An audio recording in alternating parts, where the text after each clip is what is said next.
मैं मनीष स्वागत करता हूं आपको अपने इस यूट्यूब चैनल पे। दोस्तों, आरआरसी ग्रुप डी और एनटीपीसी के जो साइंस के लिए क्वेश्चन आते हैं उसी क्वेश्चन को अपन यहाँ पे प्रैक्टिस कर रहे हैं। तो ध्यान दीजिएगा, एमसीक्यू टाइप का क्वेश्चन मैं डेली आपको कराता हूँ। पहला क्वेश्चन है, ब्रिटेनिया जो धातु है किसका मिश्र धातु है। जैसे आपसे पूछा जाता है कि जैसे ब्रिटेनिया के नाम पे मैं इसको याद करा दूंगा, लेकिन अगर आपसे पूछा जाए गन मेटल किसका मिश्र धातु है, इसी तरीके से जो कॉमन होते हैं उसके बारे में पूछा जाता है। तो ब्रिटेनिया अगर हम बात करें धातु का, तो ये देखिए, ब्रिटेनिया एक मिश्र धातु है, धातु तो नहीं है, मिश्र धातु है। तो ये किसका किसका बना रहता है, तो देखिए ब्रिटेनिया एक क्या था, बिस्किट था।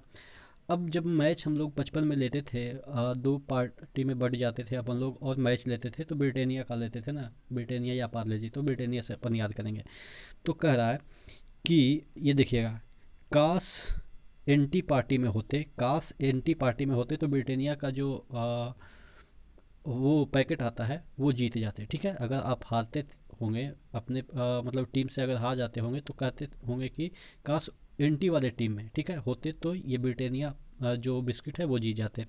तो काश से कासा, ठीक है, काश से कासा। और कासा किसका बना रहता है, तांबा प्लस टीन का। ठीक है, तांबा प्लस टीन का कासा बना रहता है।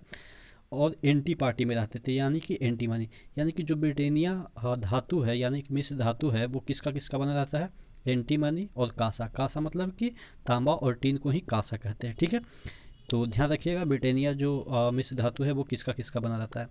कपड़े को जलरोधी बनाने के लिए किसका प्रयोग किया जाता है। बहुत सारे ऐसे कपड़े होते हैं जो कि बारिश में भीगते नहीं है। जैसे अगर हम बात कर लें, जो एम्ब्रेला होता है उसमें देखेंगे कि जो नीचे वाला लेयर होता है वो नहीं भीगता है। तो वैसे कपड़े बनाने के लिए किसका उपयोग किया जाता है, एल्युमिनियम OH, यानी कि एल्युमिनियम हाइड्रोक्साइड, AlOH का होल थ्राइस। ठीक है, एल्युमिनियम का वैलेंसी यहाँ पे 3 है तो होल थ्राइस हो जाएगा। याद कैसे करेंगे, देखिए एल्युमिनियम का फॉयल अगर देखते होंगे, फॉयल यानी कि पत्ती, तो एक प्रकार का वो कपड़ा जैसा ही लगता है। ठीक है, कपड़ा जैसा। तो इस तरह से हम याद रखेंगे, जो कपड़े का जलरोधी बनाने के लिए हम एल्युमिनियम का फॉयल इस तरह से याद रखिएगा, हालांकि एल्युमिनियम हाइड्रोक्साइड यूज किया जाता है। अगला क्वेश्चन है, किसके वायुमंडल में 95% कार्बन डाइऑक्साइड है, कौन से ग्रह की बात की जा रही है। तो देखिए, आपको ये तो पता है कि जो शुक्र ग्रह है उसका जो टेम्परेचर है वो सबसे ज़्यादा है। ठीक है, एवरेज टेम्परेचर की मैं बात कर रहा हूँ। अगर एक पर्टिकुलर डे की बात करें कि एक डे में सबसे ज़्यादा किसका टेम्परेचर पहुँच जाता है, तो वो बुध का। लेकिन अगर एवरेज टेम्परेचर की बात करें तो सबसे गर्म ग्रह शुक्र को ही कहा जाता है।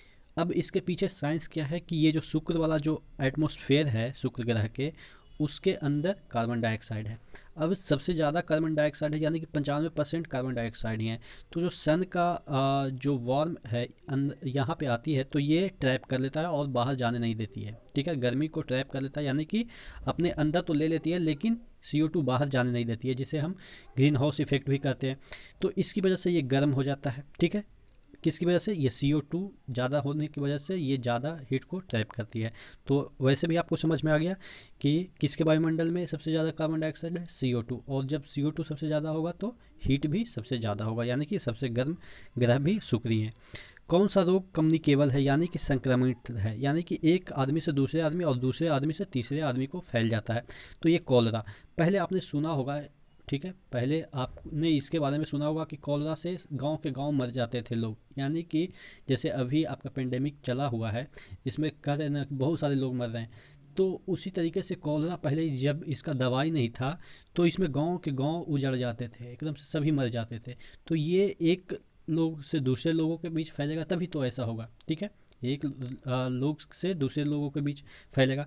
और ये जो कॉलरा होता है वो किसके द्वारा होता है, बैक्टीरिया वायरस इससे में पूछे जाएंगे तो ये बैक्टीरिया के द्वारा होता है। देखिएगा, कोई अगर चला जाता है, कहीं चला जाता है तो उसको कॉल करके बैक मंगाते हैं कि आ जाओ भाई आ जाओ, अब से कुछ मतलब कि गलती नहीं होगा, ये वो माफ़ी मांगते हैं, जो भी चीज़ें होती है तो कॉल करके बैक करते हैं किसी भी आदमी को। ठीक है, बैक आने की बात करते हैं। ठीक है, तो कॉलरा किसके द्वारा होता है, बैक्टीरिया के द्वारा। और ये एक प्रकार का कम्युनिकेबल डिजीज है, यानी कि संक्रमित है।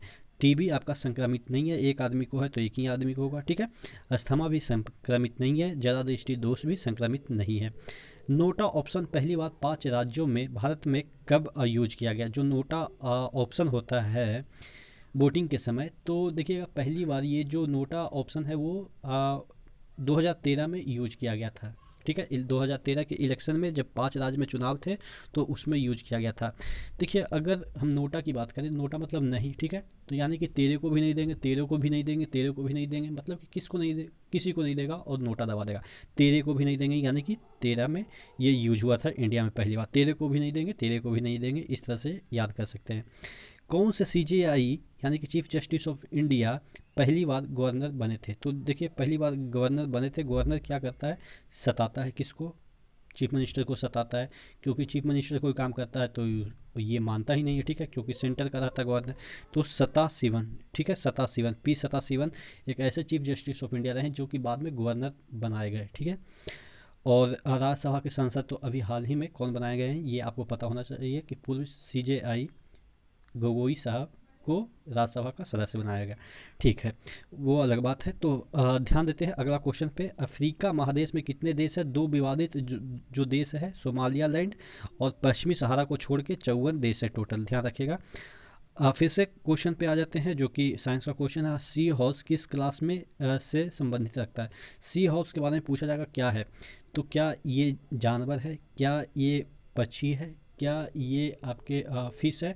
तो जो सी हाउस है, आप हाउस से मारेंगे तो ये कहेंगे कि मैमल है, जो कि एक प्रकार का आप कह सकते हैं जानवर हो सकता है। नहीं, तो सी हाउस क्या है? एक प्रकार का मछली है, ठीक है। और ये किस क्लास से संबंधित रखता है? ओस्टी ओस्टिथेसिस, ठीक है, यहाँ पे ध्यान दीजिएगा, ओस्टिथेसिस यहाँ पे नीचे लिखा हुआ है, ये वाला आप ऑप्शन टिक कीजिएगा, ठीक है। OSTEICHTHYES। देखिए ओस्टी मतलब क्या होता है? रीढ़ की हड्डी, ठीक है। और जिस फिश के पास रीढ़ की हड्डी होती है उसको कहते हैं ओस्टिथेसिस, ठीक है।